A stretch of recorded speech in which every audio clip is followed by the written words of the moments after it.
Au cours de ces dernières années, les supermarchés regorgent de faux miel, lesquels sont fabriqués à partir de sucre et d'eau, auxquels on ajoute très peu de miel authentique. Le mélange est mis à ébullition, afin que sa texture soit homogène quand on le verse, exactement comme le miel naturel. Son odeur ressemble aussi beaucoup à celle du miel naturel. Bien entendu, ce produit est très nocif, car il peut entraîner une hyperglycémie chez les diabétiques et il contient en plus des additifs artificiels, qui sont incorporés lors de sa fabrication. Alors, comment distinguer un faux miel d'un miel naturel ? Il suffit de préparer un verre d'eau dans lequel on met une cuillerée de miel. Si ce miel se pose au fond du verre et ne se dissout pas facilement, et s'il prend la forme d'une ruche, alors cela signifie qu'il s'agit d'un miel naturel.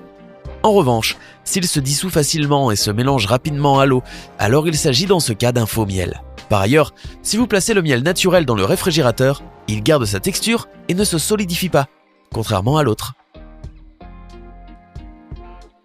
Avez-vous déjà remarqué que certaines pommes sont brillantes et attirantes, telles de véritables joyaux ? Selon vous, est-il normal qu'une pomme soit aussi brillante ? Bien sûr que non. Tout ce que vous voyez n'est en fait que de la cire avec laquelle on recouvre les pommes, afin qu'elles gardent leur bel aspect.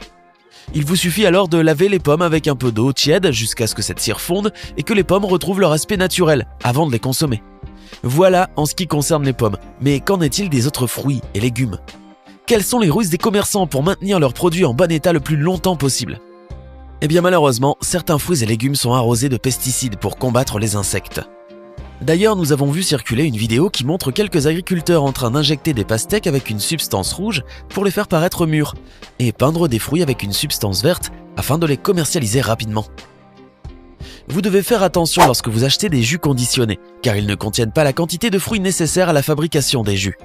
En effet, des produits artificiels sont ajoutés. C'est pourquoi, plus vous consommez des jus préparés à la maison à partir de fruits naturels, moins c'est nocif pour vous.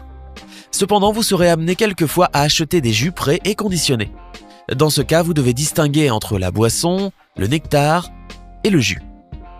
Si vous trouvez sur l'emballage la mention boisson, cela signifie alors qu'il s'agit d'une poudre mélangée à l'eau, qui ne contient rien de naturel, mais plutôt des arômes artificiels et des conservateurs. Bien entendu, c'est le plus mauvais choix.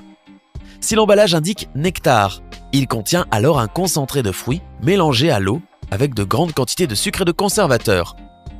Enfin, si vous lisez « jus » sur l'emballage, cela signifie alors qu'il s'agit d'un jus de fruits sans colorant et sans sucre ajouté. Vous devez bien entendu faire toujours ce choix, car c'est le moins nocif.